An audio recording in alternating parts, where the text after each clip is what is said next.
Jamal Crawford's got his headphones on, listening to the music. Boz Scaggs, not a bad vibe there. What do you think? I love it. That song, it's amazing when you listen to music like that. I wonder if he knew that we'd still be playing it 20, 30 years later. You know what I mean? So I think it's great. What kind of music would you listen to before a game? You know what I used to do, Dan? I would listen to the same music I listened to in high school. So it could be Mariah Carey, it could be Jay-Z, it could be Tupac, it could be anything I listened to at that moment because I want to be as free as I was on the court in high school and the NBA. So I try to put myself in that mindset. Did you meet Mariah Carey? I actually did meet Mariah Carey in New York when I was there. She came to a game, I believe, in my first year there and met her. And I was like, wow, like I used to play you when I was in high school. So it was pretty cool for sure. But when's the last time you remember, or first time you remember, like looking at somebody in the stands and going, damn, that's such and such? Ooh, the first time. I would say it's probably Q-Tip when I was with Chicago, the Bulls, and he told the story. I was at a game and he was shocked. I was having a pretty good game and I'm taking the ball out of bounds right in front of him. I was like, oh yeah, I love Tribe-Called Quest, by the way. Q-Tip, you're the man. I threw the ball and he started cracking up laughing. He's like, how'd you even know I was right there? I'm like, I'm always pretty in tune with who was there. That's good stuff. All right, the official introduction, Jamal Crawford, former Sixth Man of the Year, NBA TV, one of our favorites here. Give me the expectation level you would have as a teammate of Victor Wembanyama in San Antonio. Well, it depends if I'm a veteran teammate or if I'm a younger teammate. You're a veteran. You know, if I'm a veteran. I would say, you know what? We've seen a lot of guys come in the league. Obviously, not quite with the same amount of hype, but I will look at the good that he does. Obviously, he's a unicorn. Dan, have you seen anything like him? No, Ralph Sampson comes to mind. Yes, that's a good call. That's a good call. Yeah, so Ralph was similar, but he didn't have the handle or the range. But he was a different 7'4" than we'd ever seen before in the league. Yeah, he's like a combination of guys. And what I love is when you talk to him or you listen to him, his focus is there. And I'm not sure he could have went to a better place in San Antonio. Obviously, Pop is the man, and having Duncan and Manu and Tony and David Robinson, all these great guys over the years, I'm sure he'll have a great system in place to develop. But if I'm a veteran guy, I'm going to say, young fella, we're going to put our head down, we're going to work. Don't let your highs get too high or your lows too low. We're just going to continue to work and keep doing that. You'll be special. But how do I use him on the court, on the offensive end? I think he kind of determines that. What's he ready for? Is he ready to go on the perimeter? Is he ready to play out the mid post? Is he ready to handle the ball and pick and roll? I think that's how I'm looking at him because he's so unique with such a skill set. It's about which one's ahead of which first in the pros because it's going to be a little bit different for sure. But also trying to figure this out that when I was growing up, if you were tall, don't even think about coming out to the perimeter. Now these guys all want to come out to the perimeter, but that leaves the lane. I mean, inside is open here.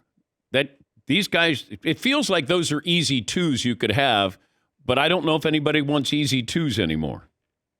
Now they want the easier three, right? It's funny, at my pro-am, I was sitting up watching up top and I was looking down and not one guy in the warm-ups, not even the big guys, went there for a layup. They're all shooting jumpers down. I'm like, look where the game is going now, right? Like everybody wants to shoot the three ball and everybody can work on that. So I think it's appealing to the world. It's universally appealed. But I wonder about this though, Jamal.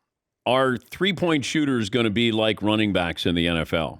That you can find them because everybody's going to be able to shoot that.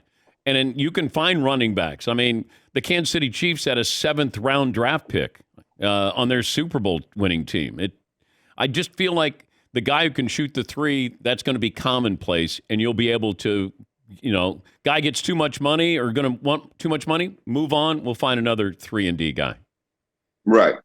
That's a good question. But I really am interested to see if the big man, right, will come back, or the going inside or just not shooting threes will come back after Denver's won it the way Joker and those guys did it. So it'll be interesting. Obviously, there's no Jokers out there, but I'm just interested to see if the game will kind of revert back. It's a copycat league. Okay, but what would Shaq be doing now if he was coming out of college?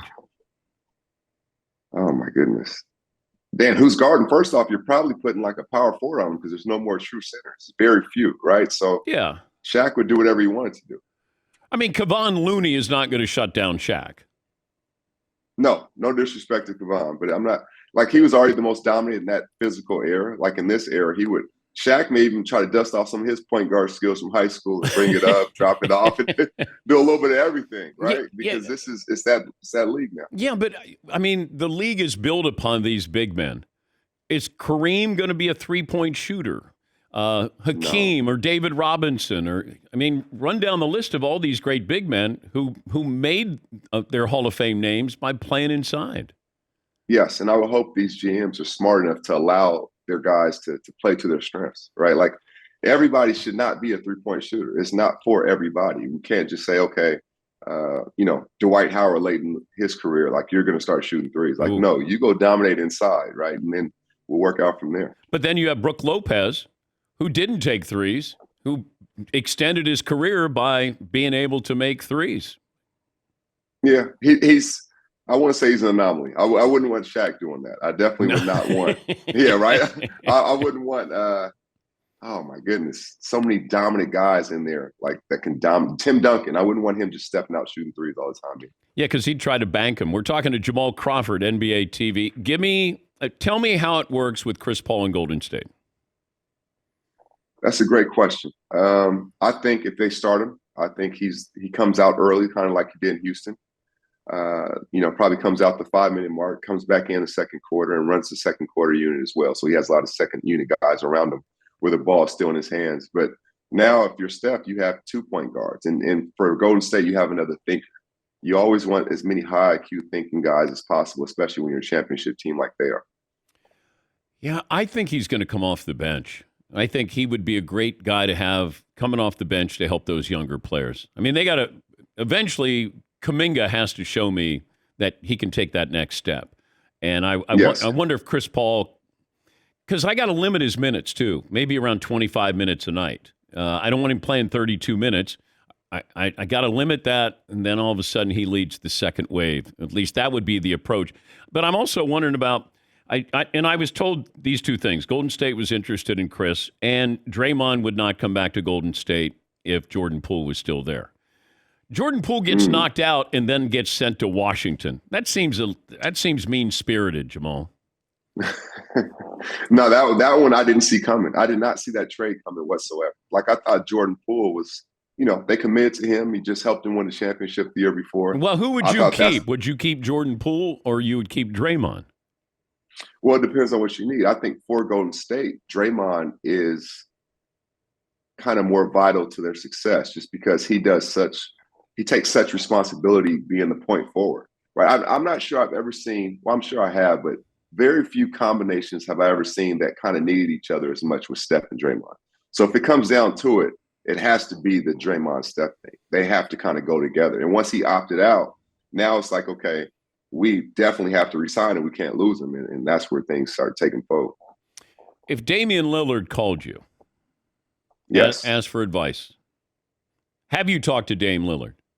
I have not talked to Dame Lillard. If he reached out and said, we just got another younger guy. We keep getting younger. I'm getting older. I'm not going to be playing in big games. What advice would you give him? I would tell him to stay the course. I think out of all the guys that were in the draft, I truly believe Scoot, even though he's young, is the most NBA ready physically, most ready mentally. I did an interview with him and just hearing his answers and how he looks at things and how he approaches things. And I asked him, I said, so you at 17 years old, your parents sent you across country. I said, that's the kudos to you and them, that they trust you enough to go there and that you're ready for that. Right. But so if I'm Dame, I'm saying, you know what, I'm going to give this young kid a chance. I know he's young, but if I go get another, let's say, all-star, if he can bring the same kind of impact in year one, then maybe I can grow from here. But I'm not giving it a lot of time. I'll probably give it half a season, see how it works out. And then I'm not getting younger from Dame. I'm ready to go win a championship. Yeah. You know what's weird? What would you tell him, Dan? What would you tell him? I would say, what is going to make you happy? Like, you've given Portland everything. Yes. If you leave, you come back, they're going to give you a standing ovation. You know, it's not like Chris Paul, when he leaves, he comes back to New Orleans or Houston. You know, Dame is part of Portland's basketball landscape forever. But I want to know, like, what is the joy that you're going to get now from playing basketball? And where are you going to get that joy? Because he can get 30 a night, but so what? I'd rather he got 25 and they were meaningful games. And that America got, remember we fell in love with him because we got to see him on a big stage and he hit big shots? Yes. I feel bad. It's like Mike Trout playing baseball. He got 3 playoff games against Kansas City, hadn't played in any playoff games since then. But Dan, is the ultimate win for him to say, you know what, I'm going to be viewed when this is all said and done like a Dirk, like a Steph Curry. In a league where it's such change that I'm the one pillar. I have an opportunity to be the best player to ever play here, and I stayed here my whole career. Yeah, but they build around Steph, and they build around Dirk. That's the difference. That's a big difference. That's a big difference. And that's where, your head or your heart, which one you're going to go with at that point, right? And that's with the battle at some point that he's going to approach if they don't change things fast. And we don't value loyalty in sports, whether it's a player to a team or, an owner or coach to a player. And Dame is giving you loyalty here. And somehow we'll find fault in that. Like KG when he was in Minnesota. It's like, dude, you got to get out. He should have left 3 years before, right? That's what we'll be saying at the time. Yeah. Yeah, it's a tough one. It's a tough one. But also you played for what? 6 teams, 7 teams? Well, 9 if you count the one in the bubble too. You got to give me that one too. That bubble game gave me a year and it gave me a year. It gave me a year and another team for one game. Did you keep all your jerseys? No, I only have 2 in my house. Actually, I have my Knicks one and my Clippers one, and both teams traded me loyalty. Right? Go figure. You played 6 minutes, I think, for Brooklyn, didn't you? I had 5 points, 3 assists in 6 minutes, Dan, and I had played 16 months. I said, you know what? This is still like it did right when I left 16 months ago. Absolutely. If we prorate that, you're getting 37 a night. I mean, you're killing it. Yes. And I came back against the best team in the league at that time. I said, I don't want to come back against Orlando. I want Milwaukee. Jack Bond looked at me like I was crazy. He said, you sure you want them? I said, yes. What's the worst way you found out you got traded? Oh, the worst way. You know what? If you go back, the Knicks, actually, I was playing. We were in Milwaukee, and Mike D'Antoni just did a sit-down interview with John Thompson, the late John Thompson, rest in peace, on TNT, and they were talking. He was like, yeah, Jamal could average, 25 here, 30 here, whatever. He can be, a great, great scorer. I'm in Milwaukee, shoot around. I hear a rumor, and I'm like, well, he just stopped averaging 25 or 30. There's no way. I'm not playing in Milwaukee. He held me out that night, Dan. That was it. It took me 3 days to recover from that one. Well, no. I think he was saying you could average 25 a night, just not with his not team. Here. Yeah. Just not here. Yeah. He said it. Yeah. He said in Golden State, you'll get more shots than running up and down. So, yeah, that's what happened. That was shocking.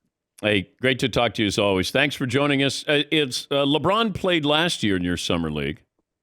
He did. Is he playing this year? I don't know if he's playing this year, but we will have some superstars playing this year, and hopefully, and even if he doesn't, he definitely helped the momentum with guys coming, superstars stepping up. So we'll see what happens. Is that just he shows up and then you go, oh, damn, LeBron's here? No, he actually texted me a little bit before. There was some people working behind the scenes. Absolutely. DeJounte Murray was working behind the scenes. Cups was working behind the scenes. So many guys kind of pushing it forward. And we had talked about it, and it just didn't add up. But the timing was right. And he was excited. He was so excited. He wanted his jersey delivered to the hotel like it was AAU. He really wanted to put on a great show. So kudos to him for that. Thank you again, Jamal. Always great to talk to you. Thank you. That's Jamal Crawford, one of our favorites, NBA TV.